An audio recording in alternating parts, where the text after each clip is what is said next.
Hello and welcome to Afternoon Adventures with the Chesapeake Public Library. My name is Miss Hannah. I work at the Greenbrier branch, and today we have a really interesting topic to talk about. We're going to talk about choices. Every day we all make choices. Some of our choices are great choices, and some of our choices are not so great choices, and they all have consequences. So each and every day when you decide what to do, think about what is best for you and also all the people around you and make great choices. Now the school year might look a little different for us right now, but we have to remember to make those good choices so that we can be good students, so that we can be good friends, so that we can be helpers. Your teacher might need extra help right now. Your family might need extra help right now. You might even need extra help right now, and that's all fine. But we can make those great choices to be great helpers for ourselves, our friends, our family, our classmates, our teacher, and all those people around us. The books that we're going to read today all talk about making choices. They are The Good Egg, The Bad Seed, and The Cool Bean. And for our craft this week, we're going to talk about positive and negative space in art. And Miss Joanne's going to help us with that today. But you can see from our sample that we have the same shape reflected over here. So Miss Joanne will talk a little bit more about how positive and negative works in art. But first, let's read our books. The Good Egg by Jory John and Pete Oswald.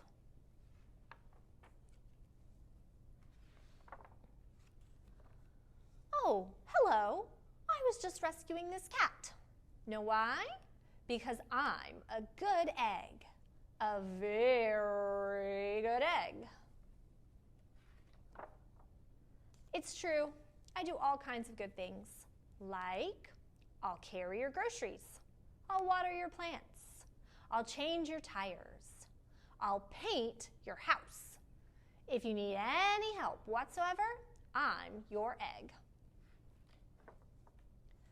I've always been a good egg. It's been this way from the start. Even in my earliest days back at the store, there were a dozen of us living together under one recycled roof. There was Meg and Peg and Greg and Clegg and Shell and Shelly and Sheldon and Shelby and Egbert and Frank and other Frank. The other 11 eggs weren't on their best behavior. They weren't exactly good. They ignored their bedtime.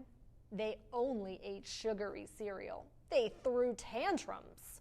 They cried for no reason. They broke their stuff on purpose. Meanwhile, I tried to take charge. I tried to fix their bad behavior. I tried to keep the peace because I was a good egg, a very good egg. Nobody seemed to care, though. Every night I was exhausted.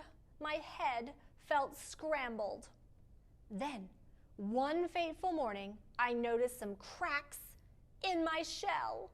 Yikes! They were everywhere. My doctor said it was from all the pressure I was putting on myself, the pressure of making sure everybody was as good as me. I was cracking up, literally. Something had to change. I'd had enough.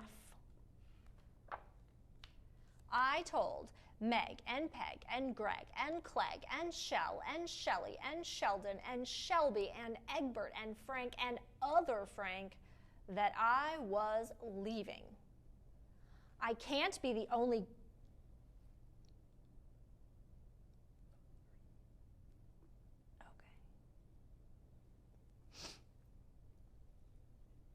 I told Meg and Peg and Greg and Clegg and Shell and Shelly and Sheldon and Shelby and Egbert and Frank and other Frank that I was leaving. I can't be the only good egg in a bad carton, I said. Blah, blah, blah, they replied. I left that night. I wandered from town to town. The hours became days. The days became weeks. I lost track of time. I was alone. Out there, on the road, under the stars, I really tried to focus on myself and what I needed. I took walks. I read books. I floated in the river. I wrote in my journal. I found simple moments to be quiet. I breathed in. I breathed out. I even started painting. For once, I found time for me. And guess what? Little by little, the cracks in my shell started to heal. My head no longer felt scrambled. I started to feel like myself again. So, I've made a big decision. I'm returning to my old carton and my friends. Besides, I'm kind of lonely out here. This time, I know what I need to do. I'll try not to worry so much. I'll be good to my fellow eggs while also being good to myself. Here we go. Everybody missed me. I missed them too. Hello, Meg. Howdy, Peg. Hey, Greg. Greetings, Clegg. What's up, Shell? Aloha, Shelly. Heyo, Sheldon. Hi, Shelby. G'day, Egbert. What's happening, Frank? Howdy do, other Frank. Sure, every once in a while, somebody's still a little bit bad, but it's not like before. And here's what I realized. The other eggs aren't perfect, and I don't have to be either. I'm okay with that. Yep, the old carton is back together. We're a solid dozen again. It's good to be home. The end. The Bad Seed by Jory John, illustrated by Pete Oswald. I'm a bad seed. A bad seed. Oh yeah, it's true. The other seeds, they look at me and they say, that seed is so bad. When they think I'm not listening, they mumble, there goes a bad seed. But I can hear them. I have good hearing for a seed. How bad am I? You really want to know? Well, I never put things back where they belong. I'm late to everything. I tell long jokes with no punchlines. I never wash my hands or my feet. I lie about pointless stuff. I cut in line every time. I stare at everybody. I glare at everybody. I finish everybody's sentences, and I never listen. And I do lots of other bad things too. Know why? Because I'm a bad seed. A bad seed. I just can't help it. Sure, I wasn't always this bad. I was born a humble seed on a simple sunflower in an unremarkable field. I had a big family, seeds everywhere. We found ways of having fun, and we were close. But then the petals dropped, and our flower drooped. It's kind of a blur. I remember a bag. Everything went dark. And then a giant. I thought I was a goner. I thought I was done for. I screamed and I hollered, ah, patee! But I was spit out at the last possible second. I flew through the air and I landed under the bleachers with a huge thud. Thud. When I woke up, it was dark outside. A wad of gum had softened my fall. I felt okay, but something had changed in me. I'd become a different seed entirely. I'd become a bad seed. A bad seed. That's right, I stopped smiling. I kept to myself. I drifted. I was friend to nobody and bad to everybody. I was lost on purpose. I lived inside a soda can. I didn't care, and it suited me. Until recently. I've made a big decision. I've decided I don't want to be a bad seed anymore. I'm ready to be happy.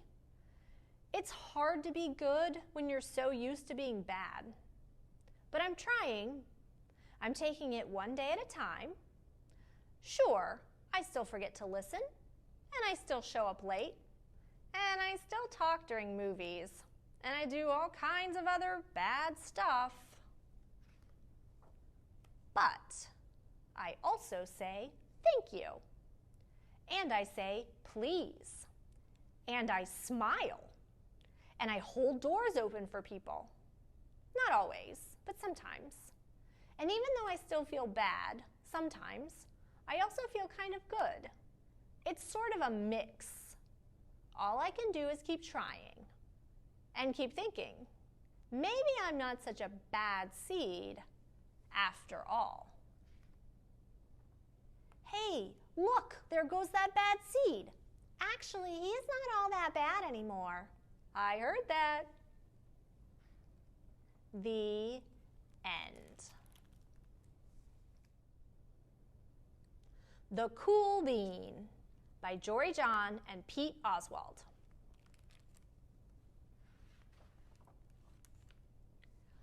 Watch out, here come the cool beans. The cool beans. Oh yeah, check out how they move. Look at the way they swagger. Notice their sunglasses. Yow! The cool beans are known all over school, from house to house, across town, beyond county lines. In the olden days, last year, we were all one big pot of beans. We were a mixed bag, but somehow it worked. Yep, those were the good old days. And then we stopped seeing each other as much. Sigh. That's just how it is sometimes. You spend less time together, even though you're not totally sure why. I watched as the beans I knew so well, the beans from my own pod, became the cool beans. They were so cool. One of them could play the guitar. Cool. One of them could draw the best superheroes. Cool. One of them could jump higher than any bean I'd ever known. Cool. Me? Well, I mostly stayed the same. Sure, I made some small changes. I wore sunglasses. Too big. I slicked my hair back. Too slick. I strutted around. Ow! I swaggered. Oof! I was still picked last for everything. My clothes never seemed to fit. I snorted when I laughed. I walked into stuff. Ooh! I was an uncool bean, for sure. I started thinking of myself as just a common bean with no special skills. I couldn't compete, so I didn't even try. I'd never be a cool bean. It seems like there were two types of beans in the world. There were the cool beans and the beans like me. The days all blended together. I lived my life and things were just okay. I took tests and ate lunches and mostly kept to myself. The cool beans continued being cool. I mean, sure, I missed them a bit, but it's not like I was going to say anything. I felt like all that coolness had gotten in the way of our friendship. And that's how it went. Until one day, I was in the cafeteria. I dropped my lunch on my loafers. Oh no, not again. But then something sort of miraculous happened. Out of nowhere, one of the cool beans helped me clean it up. He didn't even say anything. He just gave me a nod. That was it. Later, I was out on the playground. I tripped and scraped my knee and maybe cried a little bit, and everybody saw it. Another one of the cool beans came to my side, and without a word, he dusted me off. That afternoon, I was sitting in class. I wasn't really paying attention. I didn't notice, but our teacher had called on me. Everybody stared. I sat there in silence. Nobody said anything. And then, everybody just laughed at me. That was it. After today, I was officially a has-been. But then, one of the cool beans stood up and came over to me. Everybody watched. She leaned in close and whispered, "Hey, the teacher asked you to read from page 32. Then she gave me a quick wink and went back to her seat. It was a small gesture, sure, but it was also everything. I walked home with a goofy smile on my face. I smiled all the way through dinner. That day made all the difference. It was a day that could have been really bad, if not for the kindness of a few cool beans. It gave me a shred of confidence. That shred of confidence has continued to grow. Somebody had my back, or a few somebodies.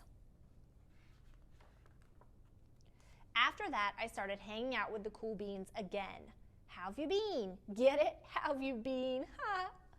Not all the time, but sometimes. At lunch, after school, even on the weekends. Throughout all of this, I realized that it's not about how you look or any of that other silly stuff. It's about a wink or a nod or a smile at just the right moment. It's about dusting somebody off, helping them up again, and pointing them in the right direction. Need a hand? Yes, please. Now that's cool. The end.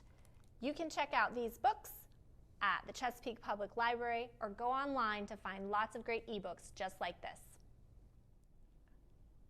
Hi everyone, this is Miss Joanne and I work at Greenbrier Library, and today you're going to do a craft based on positive and negative space. All right, so in art, positive space is normally the main subject of your artwork, and the negative space is the background or the space around your subject. So today we're going to use two different colors and you'll be able to see that difference on your picture. So what I did, so here's my one project that I did, and all I did is I took a pencil and I drew a shape on my pink piece of paper, and then when I cut it out, I flipped it over and glued it down, okay? And that's what made this. So I had to glue the one side down and then I glued the other shape down. All right. So that was the first one I did. And then let me show you the second one that I did. This one was a little different. Okay, so I decided that I wanted to do hearts. So when you trace on a piece of paper, you want it to, it's only going to be half of the picture. So if you ever see a heart, if you folded it on a half a piece of paper and you opened it up, if you saw where the fold was, you could see where a half of a heart looked like. So what I did, that's what I drew. So I took my pencil, I drew a half a heart on my paper, and I even, this one goes up here, and I even cut out a little heart in the middle.